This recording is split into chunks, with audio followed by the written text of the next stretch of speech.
1. In Kem, a small Igbo village, the elders speak of a sacred lagoon called Miri Udo, the water of peace.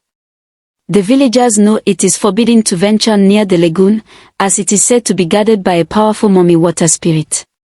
Montu, a skilled hunter known for his bravery and pride, dismisses the elders' warnings and decides to enter the forest, determined to hunt rare game. 2. Montu's sister, Edeora, pleads with him not to go, reminding him of the stories their grandmother told about the lagoon's curse.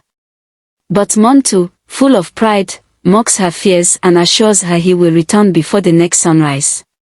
With his spear in hand, he sets off, leaving Edeora crying behind him.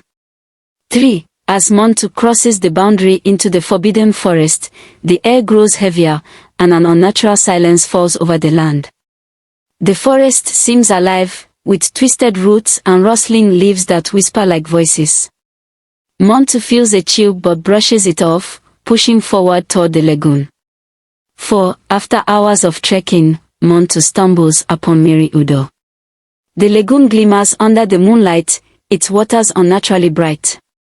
A soft, melodic voice floats through the air, drawing Montu closer to the water's edge. He peers into the lagoon and sees a faint figure moving beneath the surface. 5. A stunning woman emerges from the water, her skin radiant and her long, braided hair adorned with shells. She introduces herself as Amora and speaks with a voice like a song. Montu is captivated by her beauty. She promises him untold riches and power if he will stay with her for the night. Enchanted, Montu agrees. 6. Amora pulls Montu into the lagoon. The water glows as they disappear beneath the surface, and the lagoon becomes still once more. That night, the villagers hear faint echoes of laughter and music coming from the forest but are too afraid to investigate. 7. Montu awakens in a breathtaking underwater palace made of coral, gold, and pearls. Strange fish swim around him, and the walls are adorned with carvings of spirits and sea creatures. Amore tells him that he is now in her realm and that he belongs to her. 8. Though dazzled by the beauty of the palace, Montu begins to feel weak. His body feels heavy, and his skin grows cold. When he asks Amora about it, she brushes off his concerns, offering him more treasures and pleasures to distract him. 9. Amora allows Montu to return home after the night, but she warns him that he must return to her every full moon or face dire consequences. When he returns to the village, Montu appears ill and frail. His skin, once vibrant, now looks pale and dry. The villagers whisper, but no one dares ask him what happened.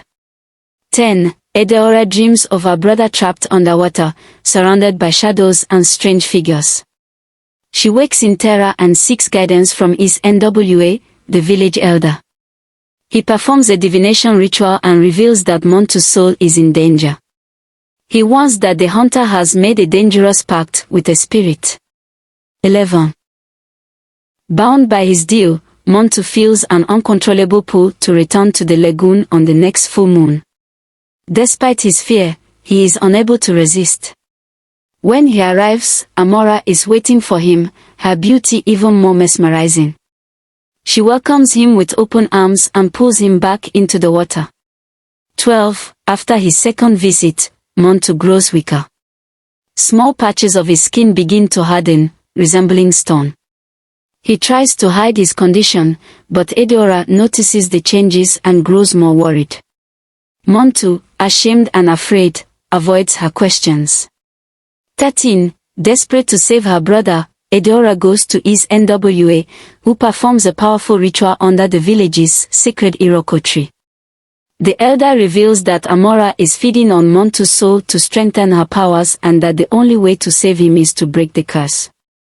14. Determined to save her brother, Edeora follows him to the lagoon on the next full moon. She confronts Amora, begging her to release Montu. Amora refuses, her voice filled with anger. She reveals her true form, half human and half serpent, her once beautiful face now monstrous. 15. Edeora and his NWA attempt to break the curse using sacred herbs and incantations.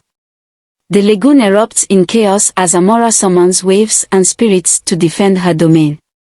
The battle between the Elder's magic and Amora's power shakes the forest. 16. Montu, caught between the two forces, begins to transform. His body hardens completely into stone, and his face freezes in an expression of anguish. Amora wraps her tail around him, claiming him as hers forever. His stone figure sinks into the lagoon, disappearing into the depths. 17. The villagers mourn Montu's loss. Edeora stands before the village, holding her brother's spear, vowing to protect others from the curse of Meriudo. His NWA leads a ceremony to cleanse the village, but the grief of losing Montu lingers in everyone's hearts.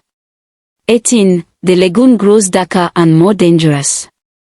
The waters, once glimmering, now glow faintly red, and the air around it feels heavy with sorrow and malevolence. Amora's haunting voice can be heard in the forest, luring unwitting men to their doom.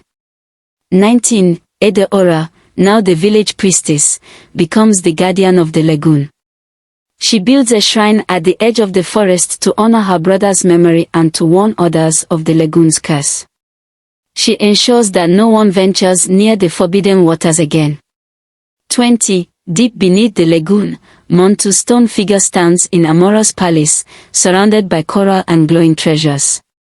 His face remains frozen in agony as Amora swims gracefully around him, her haunting melody echoing through the underwater realm.